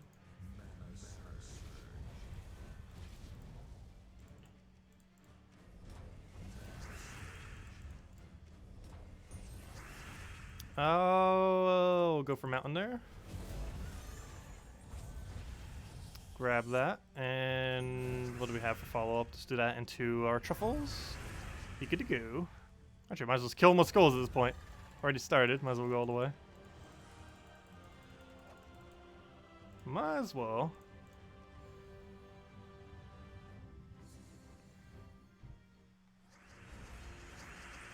Yeah, not too many people play exactly on reset, which makes it quite a bit easier. Because for most time zone, it's a pretty weird time.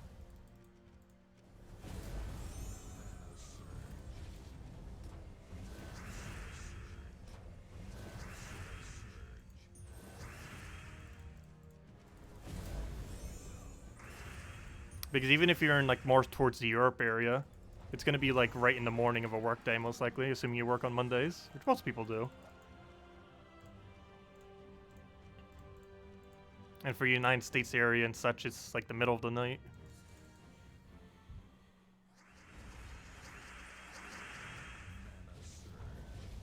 Oh, what do we grab here? Take a blue for now. Get our truffle rolling.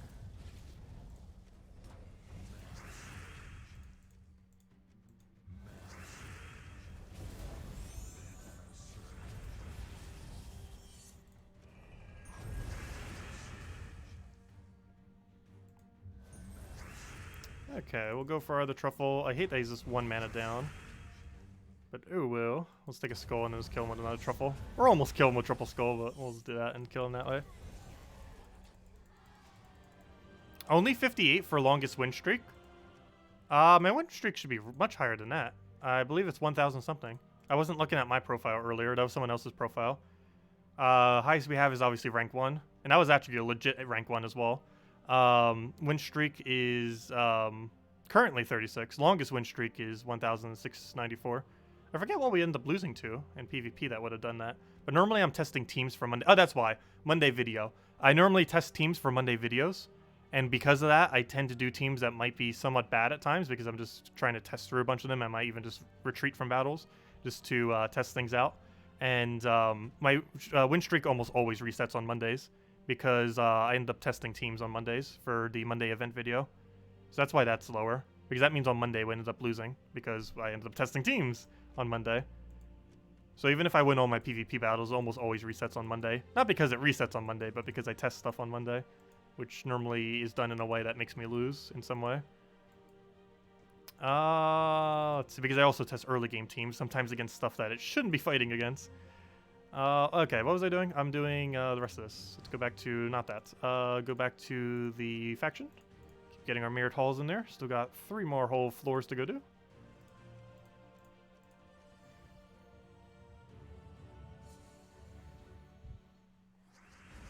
Okay, what do we grab here? I'll take a green over. Get the other green. Oh, or not. I'll try for sky blue, I guess. Didn't get it. Why do you have to do that? Do we wait now? I think I'm actually going to wait him out. Just so we can double truffle.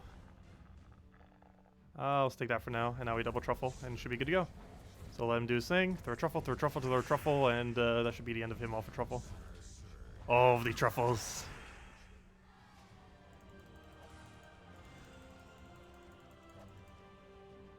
Okay, we got this one, and what's this other one? Okay, let's take this first, grab our big treasure room in the corner, and then head to final room. Then we got 2 more whole floors, and then that should be all loot accumulated. Good, we got our double truffle. And it should carry us to victory already.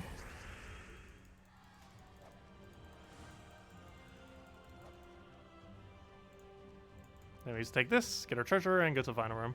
Would you like me to post your Discord now? Sure, if you want to post the Discord. Yeah, you'll be our bots. Our bot for posting our Discord link. Oh no, I should probably get a proper bot into our stream eventually. That posts like reminders of things. Like, hey, leave a like on the stream. Or, hey, here's our Discord. Or here's our Twitter. Or here's our Facebook. I should probably get a bot that does that. I just feel like some streamers have it way too spammy. The bots that they have that do that. Also, it's gonna get in the way of me seeing other chats. And it's already, I'm already miss enough of the chat as it is. I don't need to miss even more. And if I missed any questions earlier, do feel free to leave it again.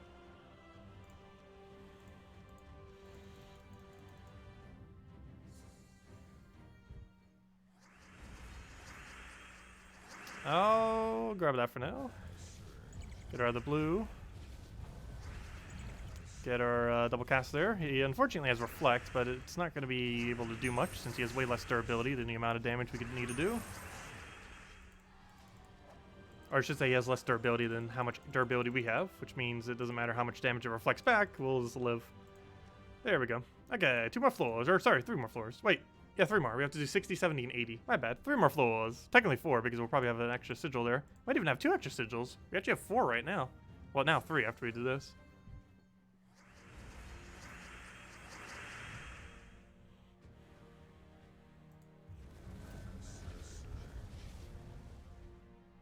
Oh, yeah, we'll grab that. And we're good to go. Unfortunately, it didn't surge, but I guess it didn't even matter because we ended up getting it off of enchants. And it's already enough to kill. I can't wait to start using this team with an extra 4 magic. Unfortunately, we would have to drop 20% start. However, 20% start isn't really doing anything other than giving our hero 2 mana in this particular team setup. If we're using Mirage Queen, 20% start is obviously not needed. And this is one of the builds that uses Mirage Queen for it. Also, one other thing that would really help out this team would be an Elemental hero class.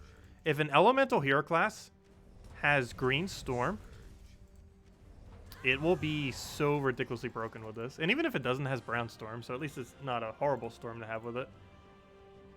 Will be really, really interesting to see how that pans out. Unfortunately, it doesn't currently exist. Though someone mentioned yesterday that all of them are already posted. So let me see. What is the Elemental hero class? I never actually did look if they're even going to be adding one. They better be. Elemental hero class would be the most overpowered thing ever. It could potentially be better than Titan if they also give it Stone Tree. There is a chance it will be better than Titan. If they give it... Here's probably the perfect tree for the current state of the game. That one green tree, I think it's Forest Tree. The one that has Green Storm and everything on it and Entangle on first turn. The Stone Tree, which has Bury Every Brown and a bunch of those other useful things. And the Storm Tree, which has that Elemental bonus thing, which will definitely have. 100% the Elemental class would have Storm Tree. There's no way it wouldn't. Because it's centered around the Elemental class already. Well, let me go check. Where do we have a full list now? There's 4 of them. Which one of you are Elemental? Or any of you Elemental? Let me see. No, none of these are Elemental. Are these the last 4 that exist? There has to be more than this. No! There better be an Elemental. Man, none of these 4 are. Is that every single one in the game at that point? How many kingdoms are there? I need to go double check. I don't think that's every single one in the game. They better add Elemental hero class. That is going to be, regardless of what trees they give it, since it's going to have Storm Tree, just the fact they'll have Storm Tree and be Elemental, by default will make it like top 2 or top 3 hero classes in the game. And depending on what its special ability is and its other 2 trees, it could be the best hero class in the game if they ever did that. Like, it'll be Titan level good, especially if it gives it Stone Tree. Let me double check. How many do we currently have? I haven't even checked in ages. We have, how many hero classes? We currently have in the game 1, 2, 3, 4, 5, 6, 7, 8, 9, 10, 11, 12, 13, 14, 15, 16, 17, 18, 19, 20, 21, 22, 23, 24, 25, 26, 27, 28, 29, 30. You've got to be kidding me. That's 34. That is all of them. They didn't add an Elemental hero class. How could they? That's all of them. How could they do such a thing? Were they that concerned about it being overpowered? How could they make not a single one a Elemental, yet they have like 2 or 3 that are Mystic. I mean, that they have like 3 that are Daemon. They have 2 that are Elf. And I believe they have 2 that are Mystic. Yet they have 0 that are Elemental. How could they do such a thing? That is so strange. Hopefully when they rework them, they said that they were probably going to do a rework to hero classes early next year, which makes sense. Because hero classes as we currently know them today will probably change prior to April 17th. Because April 17th is the final hero class being added to the game based on the kingdoms that currently exist, unless they're going to start doubling up on kingdoms. But that will be 1 hero class per kingdom as of the April 17th. And they're probably going to do some kind of new system or completely rebalance quite a few hero classes at that point. They might even change typings and do other things. So we'll definitely have to see what happens then. They better not nerf Titan, though. If they nerf Titan, it definitely will not be the best hero class in the game anymore, overall. I don't think they will, though. It doesn't seem like they would. But we'll have to see exactly how they rebalance things when they do end up doing that, or what the new format will be. Because they did mention that during one of their Q&As, they were planning that early next year. However, early next year might mean like quarter 2, based on when that actually falls. I was hoping it'd be in the first quarter.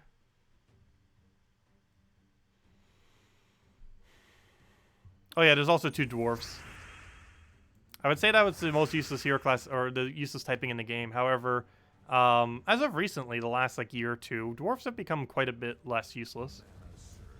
They're not like exceptionally good, but the biggest thing that kind of made them become not useless was the fact that they gave it that one really good impervious thing. Or not impervious, but it's like impervious. Has immune to stun, has immune to poison, has immune to death mark, has immune to devour, has immune to quite a few useful things. It's like the closest thing to impervious that isn't impervious.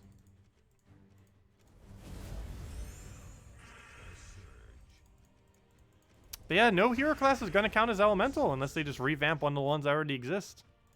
That is very strange and very unfortunate.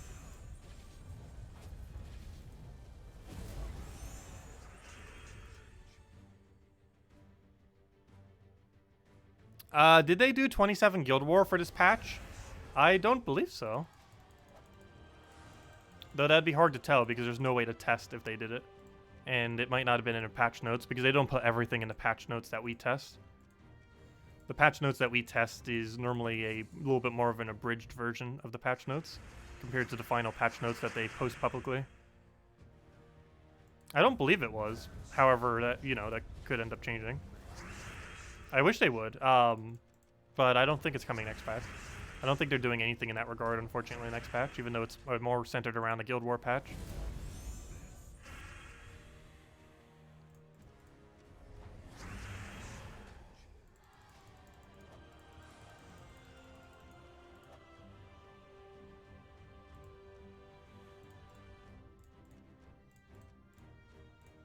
Alright, let's grab this one, grab the other two, and be good to go.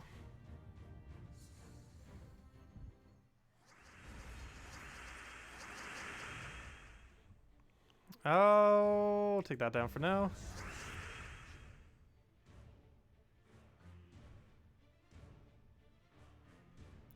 You can't wait for that rework? Which one?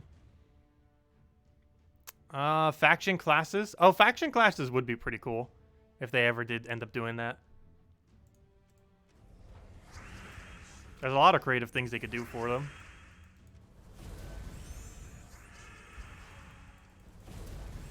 It would also make factions way easier. If they finally wanted to make factions easy, that'd be the easiest way to do it. Allow hero in factions. However, your hero has to use the faction weapon and the faction hero class. If they did that, that would actually help it out quite a bit, as it would add versatility. I feel like if they did that, they would make Chaos Shards required to upgrade something in regard to them. That just seems like something they would do. Which would somewhat make sense if they're actually Underworld classes, because a lot of Underworld is centered around shards. Actually, almost all of Underworld, theoretically, is centered around Chaos Shards.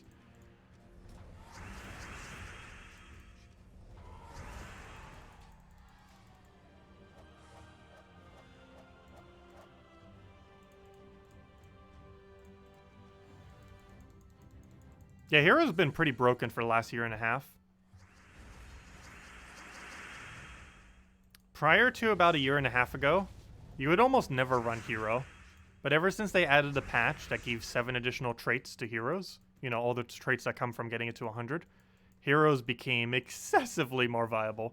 Because obviously they became from a 3 trait related thing that basically made them competent to that of a Legend or Mythic, up to just an absurd powerhouse that has 10 traits that can cover such a wide range of capabilities. From the weapons that it can use, as well as the hero classes that it can use, and the range of traits that it can use on each one of those hero classes.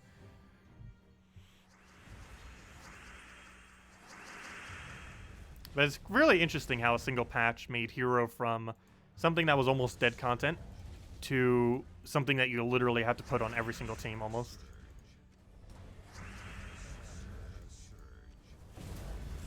And currently, the putting him on almost every single team is the state of the game right now.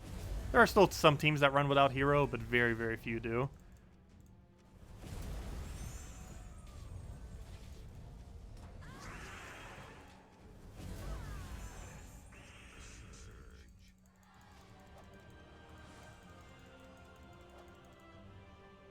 There we go. Another one down. On to 70. Claim our loot that we have so far. 2 more to go. Well, technically 3 more. Might even 5 more, depending. Wow, we've been doing so unlucky. All I keep getting is green and orange, and like alteration. Hopefully we get a better one soon.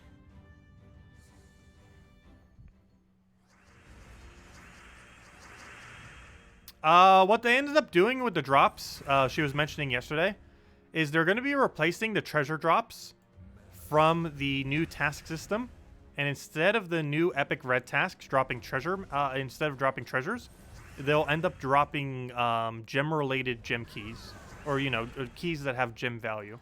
So it's going to be dropping, instead all the treasure was going to drop, it'll instead end up dropping 17 event keys, 19 gem keys, 46 glory keys, and 90 gold keys, I believe she said. Though they might still tweak the values before release. But it was somewhere around there. And before it was just going to give a mythic treasure, a legendary treasure, and a few other scrap treasures. So that's a drastically increase in their value. And what that also allows you to do is to do legendary tasks even once you don't have legendary tasks. Because completing out the 5.5 million gold into red is about the same value, if not slightly better, than doing legendary tasks as far as their gem value. So while legendary tasks, or the starting next patch, legendary tasks will be locked behind having to do all the epic tasks first, at least now with that red task, you'll have a way of doing legendary tasks indirectly prior to reaching legendary tasks. It's not the same as legendary tasks, but it's a near equivalent, and it'll help its overall value of doing all the tasks when you do. The strategy for those tasks is still going to be to do it bi-weekly or monthly, though. And the most likely method is going to be do it once a month, every single task, only on Guild War weeks to get the extra bonus stats. You throw down all your guilds so you can reach legendary tasks as you normally would, and throw down all your excess gold that you built up from the previous 3 weeks. On those previous 3 weeks, you just do all the normal tasks, and then the only other tasks that you do on the epic tasks would be green because deeds, red because it's basically legendary tasks at better value, and yellow because yellow is a free Nisha, as well as a free Anu per week. Only a token, but it adds up. That's 1 medal every 2 months, basically. Since every 2 months is slightly more than 4 weeks. So basically every 2 months you would end up getting a full Nisha and full Anu off of the new task system. Though that would cost an additional 5.5 million gold per week for your guild. Though that's one of the more optional ones.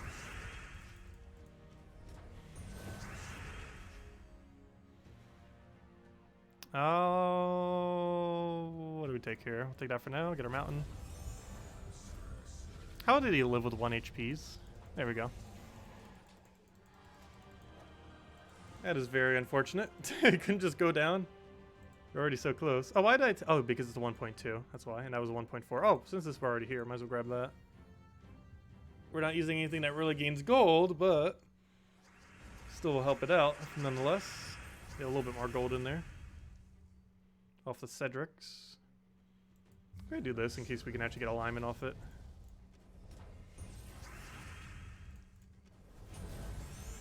Because I was hoping to do 1 more truffle and then kill it off with skull spam. But apparently I won't even need that. We just do that and then he's already dead off of that. Dead.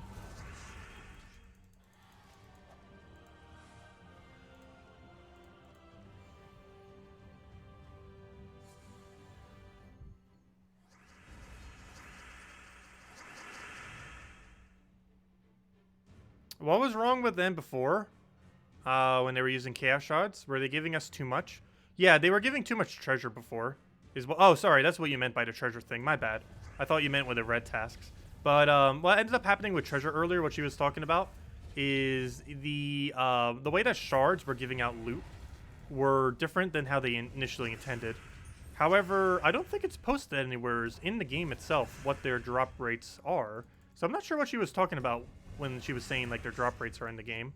Because I don't believe the drop rates are displayed on the game. Unless they added it recently, are they? But yeah, before they were dropping in a way that was giving us too much treasure. But they kept it that way. It seemed weird that was giving us too much treasure because it didn't even seem like they were giving enough treasure. But, oh no, there is a thing. Never mind. The drop rates are here. I didn't realize that there was one here. Never mind. But yeah, these drop rates is what she was talking about. Before it was giving more treasure than intended. And it still is. And she was able to keep it this way. They were going to nerf it to make it so it gives less treasure. Yeah, that's all the drop rate for treasure. 1% chance to get a mythic. 55% chance that you get treasure in general. I think originally it was supposed to be closer to 50% or less we were supposed to get for treasure. But there was a glitch that made it more. And now they left it at that glitched value. Just to keep it consistent with what it's always been. Oh, so that's a positive thing, obviously. Oops, did I do this pet? Good, I did. It only has 1 minute left, so we definitely wouldn't have been able to if we didn't. Also, if anyone's in my guild, if you were holding the pet for like 2 more minutes, if you have one, The pet's almost up. It'll expire in 2 minutes from now. Because whenever it says 1 minute, it actually means 1 minute and some amount of seconds. It just doesn't display the seconds until it reaches less than a minute for whatever reason. It's kind of weird. It literally has a function to show seconds, yet it doesn't until it's 1 minute or less. Or under a minute, I should say. Is the only time when that screen shows it in seconds. But it always has a seconds value attached to it. Which is also why you never see it showing as 60 minutes, because it shows as 59 minutes with an invisible some amount of seconds.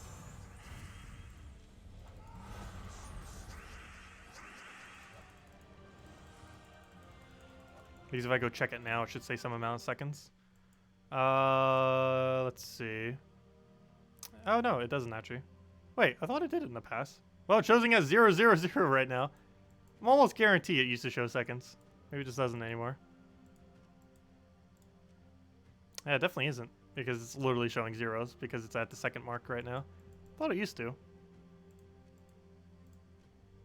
What am I looking for? I'm looking for finishing this. Get this in there, get the other one, then one more floor, and should be good to go. If anyone still has any other questions, let me know. Or anything else I might have missed. Could guilds coordinate and pull straws for 12 to 24 people to complete out the task each week on rotation? I guess you could theoretically do that. Though the best way to probably do it is do a 500,000 minimum 3 weeks. And then do like a 5 million minimum for like Guild War week or something. Or maybe like a 3 million or 4 million or however much you want to do it. But some amount of millions. But I believe that's going to be the new strategy. Is every single week basically has about a... Actually, we might need to do a little bit more of a minimum for the other weeks. So basically every single week has like a million requirement, I guess. Just so you can go do all the normal tasks.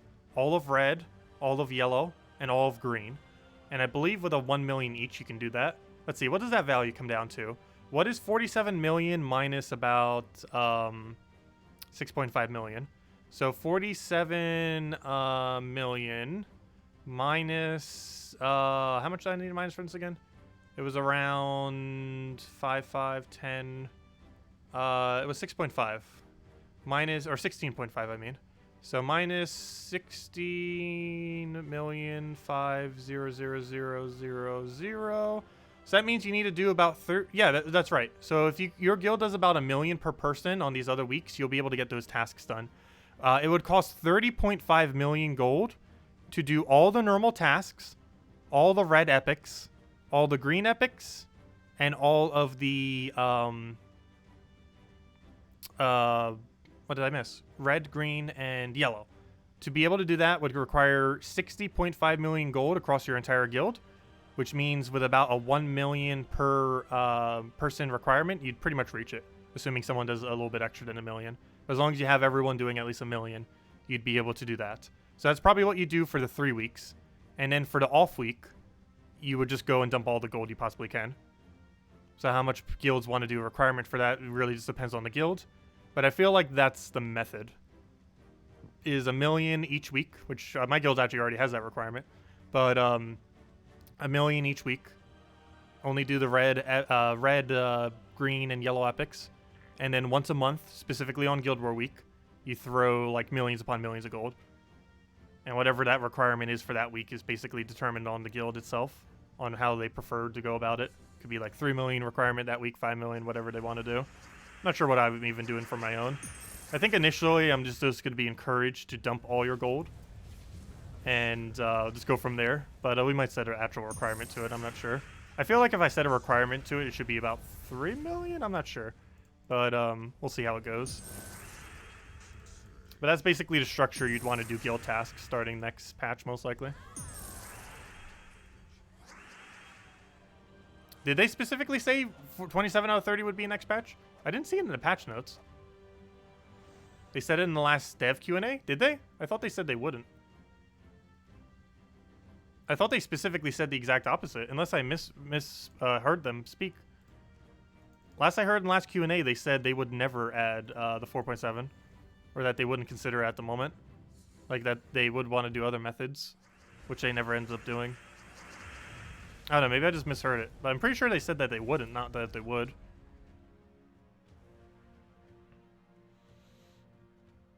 Oh, let's see. We'll take that over.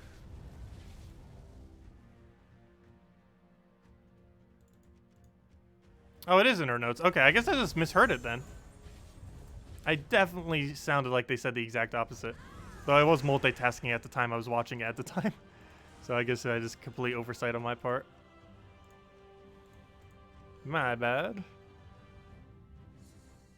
I still didn't see it in the patch notes. Maybe I just didn't see it, just didn't read through them enough. Because normally there's a lot of things in the patch notes and it's easy to skip over one thing. Let me go double check the actual official patch notes real quick. The ones that you guys can't see and I can't show. But let me go do it. Or I should say the unofficial official patch notes.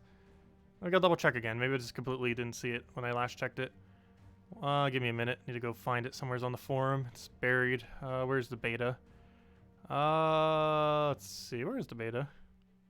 There it is. Public beta testing. Known issues. Patch notes.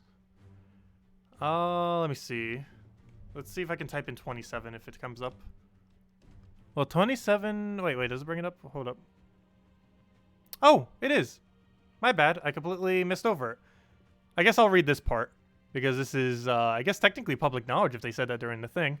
But yeah, we've been listening to your feedback and have implemented 2 changes to Guild Wars. The second one I won't read. But this first one is the thing. We have made a change so the guild score every day will use the top 27 guild members. They finally did it. Okay, so they did. This was something we asked them to do like 2 or 3 years ago, and they are finally doing it. A few years too late, but they did it. So good, better late than never. But yes, they are doing 27 out of 30. So it's basically what we asked them to do ages ago, where it is to make it so only the top 27 scores in your guild will count towards Guild Wars, which basically makes it so if you have a new player in your guild or a low-level player that you want to take on, they won't penalize you for Guild Wars. Also, if you need a recruit for whatever reason, maybe you're just 1 short or 2 short, it will not penalize you for Guild Wars. You're allowed to miss at least 3 people, and if your guild isn't missing any people, that'd still be advantageous to you too, because it only takes the top 27 people. So you have someone who just had a bad week or something, it won't actually penalize your guild, and it'll just take specifically the top 27 best. So yeah, that's going to be a great improvement. So we don't need to worry about Monday recruiting as much starting next patch. So if you want to go find yourself a big guild, go try doing so. Oh, never mind. There won't even be a guild war prior to then. Never mind. You're too late. No, just kidding. But yeah, guilds won't be as needing to get recruits on Mondays before Guild War. It probably will still be a thing that people want to get. However, it's not as like dire because you won't auto lose Guild Wars for not having 30 members in your guild anymore. You can actually have a few leeway ones. So that's going to be nice. So you can actually recruit during a Guild War week if you really wanted to. You don't have to rush it all right before the Guild Wars and stuff like that. But I won't read the other one or anything else because I can't. But I can read that because they technically already mentioned it. I just didn't realize they did. But yeah, so 27 out of 30, yes, is 100%. I just didn't see it there earlier. But it is 100% coming out next patch. The 27 out of 30. That is extremely late, but at least it's finally implemented. That's been requested for pretty much since Guild War has existed. Like a few months after Guild War existed. Probably even earlier than that. It's been a very long time we've been requesting for that. There's like, what, 69 Guild War weeks we've had already? 70? So the number's starting to get really high. And just now are they implementing it. But at least they're finally doing it, if nothing else. What was your weapon question? Starlight, where's your question? I did not see it. Actually, is there any weapon like Mountain Crusher without Brownstorm to refill Rowan? Yes and no. The closest thing to it is Essence of Evil, but it blocks Rowan's green, which is a problem. The next closest blocks her completely, and it's Jar of Eyes. The Jar of Eyes technically has a storm, though you could go without it. I think some people deliberately do it just so it doesn't have a storm. I personally have a storm on mine. But Essence of Evil is the closest thing to a Mountain Crusher that even when maxed out does not have a storm. The only problem with that is it blocks your green. So when using it with Rowan to try to feed her green is not going to work that well. It'll still feed her blue, obviously, but it's going to block half her mana, which is a problem. Let's see. You kind of wish they would fix the results tab. So you can see... Yeah, the results tab has been really broken lately. I'm not sure why it's been so broken.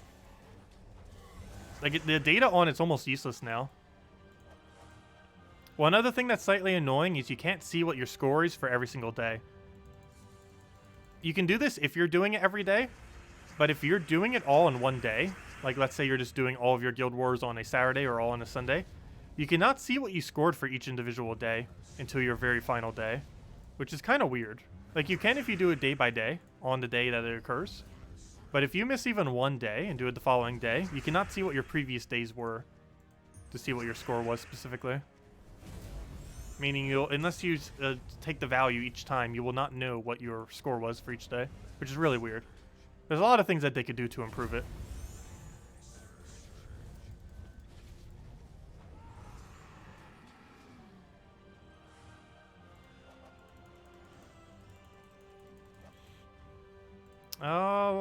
Let's see.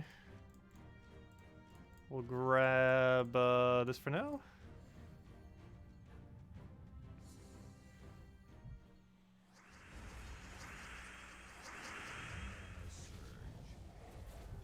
Grab our other one there. Grab a brown over there. And then we just mount everything. And it was truffle twice. Yep, and unfortunately he survives. But we have an option for it. There we go. It's one of the other reasons why we have that. In case they resummon, you can just instant kill it with Truffle Team. It's pretty nice. So even though we don't have a Doom weapon or anything there, the Mirage Queen basically acts as the Doom weapon, because it converts all green to Doom Skulls.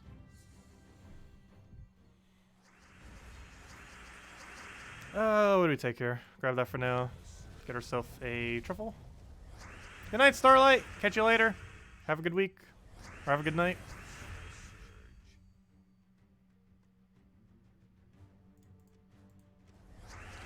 Oh yeah, I also click very quickly from going from fight to fight during Guild Wars. Just because I have a natural habit of clicking automatically to the next fight. I just like do it as second nature pretty much after a fight. It's like, oh, does this automatically click to the next screen? My fingers just automatically move to it after every fight already. Similar to how it automatically moves to cast every single time whenever we click on it when we're not using a controller like right now.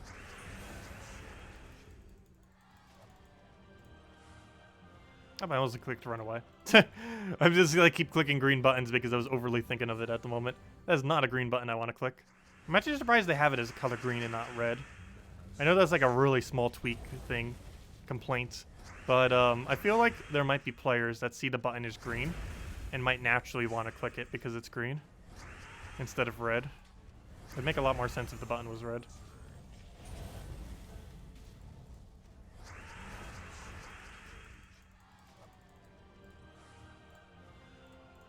Okay, it should be the last one we need. Though we technically still have one more sigil. Which might even have two more sigils in it. Because the way the Valravens fell, it seems like we'd actually get another Valraven next delve room. Or delve floor, I mean.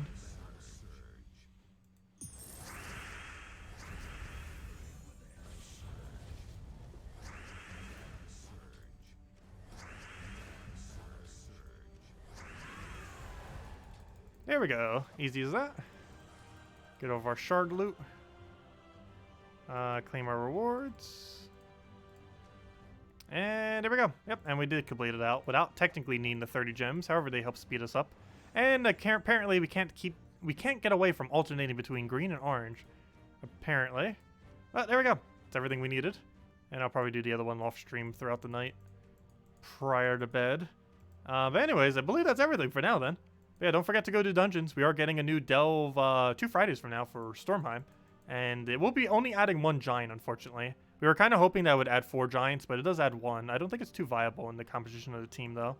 But, yeah, a bunch of more troops for that. And other than that, yeah, this Friday, we're getting a new Mythic. New Mythic's going to be pretty interesting in that it could be very meta, but extremely situationally meta. And that is mostly just going to be a blue, yellow, and purple Guild War option. And potentially a blue, yellow, and purple Tower of Doom option. But it's going to be super situational in that there's very select troops that it'd be used with. And those are single color troops. Troops that only use one color and no other color. particularly of blue, yellow, and purple, with the best thing that would probably be viable with being Humility, a Humility yellow-based team, and a Winter Imp blue-based team. Those seem to be the strongest things that'll end up being used with the Winter Imp seeming the absolute strongest. But we'll be testing that this Friday when it releases, and messing around with that on stream and going from there. But anyways, guys, I'll be back tomorrow night, same time as we are always, 8 p.m. Eastern Standard Time, which is 2 hours prior to now tomorrow. Tomorrow night, we're mostly just going to be messing around getting the pet, which I believe is just the Peace Pigeon, which we already have maxed out, but some free pet food, and then we can convert it to even more pet food. It is not best bird, though. Only Corviknights. But other than that, yeah, we'll probably finish out Tower of Doom. I believe we'll be finished with Tower of Doom tomorrow night, finish out the last with that, and go from there. But anyways, guys, hope you all have a wonderful rest of your week. See you soon, and I'll catch all of you later. Leave a like if you enjoyed the stream, and goodbye, everyone. Good night.